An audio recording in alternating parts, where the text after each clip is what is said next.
ಈರುಳ್ಳಿ ಕಾವಲ್ಲಿ ಪಲ್ಯ ಮಾಡೋದು. This is spring onion. We do sabzi with this.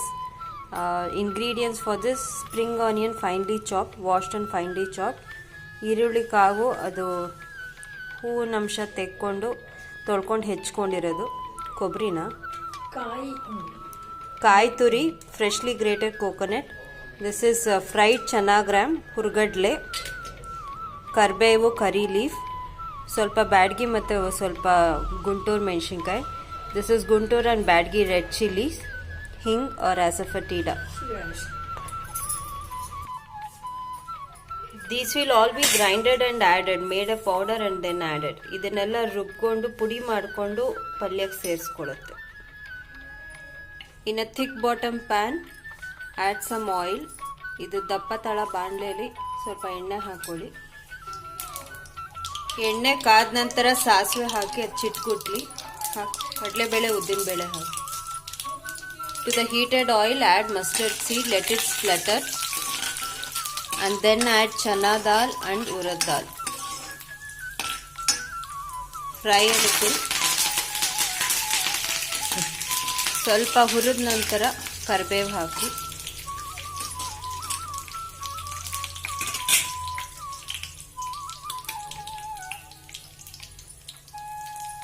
Turmeric, ಅರಿಶಿನ.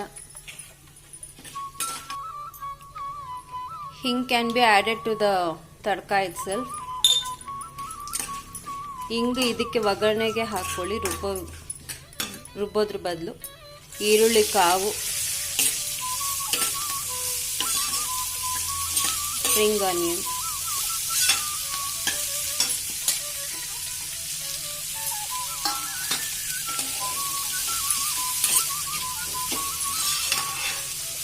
this will be cooking. Meanwhile we are going to make the masala powder. ಇದು ಬೇಯಕ್ಕೆ ಬಿಟ್ಟು ಈಗ ಪುಡಿ ಮಾಡ್ಕೊಳ್ಳುತ್ತೆ ಹುರ್ಗಡ್ಲೆ ಮತ್ತು ಮೆಣಸಿನ್ಕಾಯಿ ಎಲ್ಲ. Close a lid and let it cook. No water is needed. In case it sticks to the pan, then you can just sprinkle some water. ಇದು ಒಂದು ತಟ್ಟೆ ಮುಚ್ಚಿ ಬೇಯಿಸಕ್ಕೆ ಬಿಡಿ. ನೀರಿನ ಅವಶ್ಯಕತೆ ಇಲ್ಲ. ತುಂಬ ಕಚ್ಕೋತಾ ಇದ್ರೆ ಬಾಣಲೆಗೆ ಸ್ವಲ್ಪ ನೀರು ಚಿಮುಕ್ಸ್ಕೊಳ್ಳಿ, ಇಲ್ಲ ಅಂದರೆ ಅದೇ ನೀರು ಬಿಟ್ಕೊಂಡು ಬೇಯುತ್ತೆ. To make the powder to the jar, first grind the fried chana gram and the chilies and then add the coconut. ಮೊದಲಿಗೆ ಹುರ್ಗಡ್ಲೆ ಮತ್ತು ಮೆಣಸಿನ್ಕಾಯಿ ಪುಡಿ ಮಾಡಿಕೊಂಡು ಆಮೇಲೆ ಕಾಯಿ ಹಾಕ್ಕೊಂಡು ತಿರ್ಗಾ ಪುಡಿ ಮಾಡಿ. It was powdered now. The chana gram and fried chana dal and the chilies. Now the coconut will be added. ಈಗ ಕಾಯಿ ಹಾಕೊಂಡು ರುಬ್ಕೊಳ್ಳೋದು. This has been coarsely grounded. ಇದು ತರ್ತರಿಯಾಗಿ ಮಾಡ್ಕೊಳ್ಳುತ್ತೆ. ಈರುಳ್ಳಿ ಕಾವಿಗೆ ಸ್ವಲ್ಪ ನೀರು ಚಿಮುಕ್ಸ್ಕೊಂಡು ಬೇಯಿಸಿದೆ. We have sprinkled little water to this onion stock and it is being cooked now.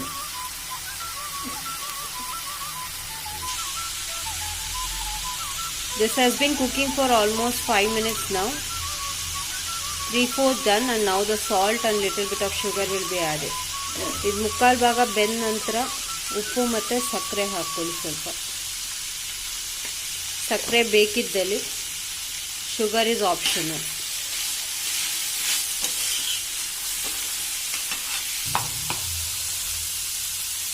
It becomes soft. Also the color changes.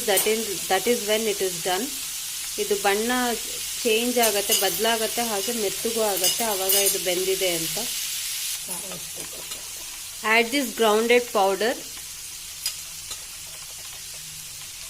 ಖಾರ ಎಷ್ಟು ಬೇಕೋ ಹಾಗೆ ಅಷ್ಟು ನೋಡ್ಕೊಂಡು ಈ ಪುಡಿ ಮಾಡ್ಕೊಂಡಿರೋ ಪುಡಿ ಹಾಕೊಳ್ಳಿ. This can be kept in excess, the powder, and also can be used to other sabzis. ಇದು ಜಾಸ್ತಿ ಆಗಿದ್ರೂ ಬೇರೆ ಇದಕ್ಕೆ ಹಾಕೋಬಹುದು, ಮುಂಚೆನೆ ಮಾಡಿಟ್ಕೊಂಡು. Mix this and let it cook for a while.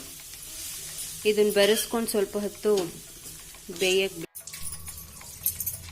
After adding the powder, this was cook for a minute or 2. ಇದು ಪುಡಿ ಹಾಕಿದ ನಂತರ 1-2 ನಿಮಿಷ ಬೇಯಿಸ್ಕೊಂಡಿದೆ ಇದು.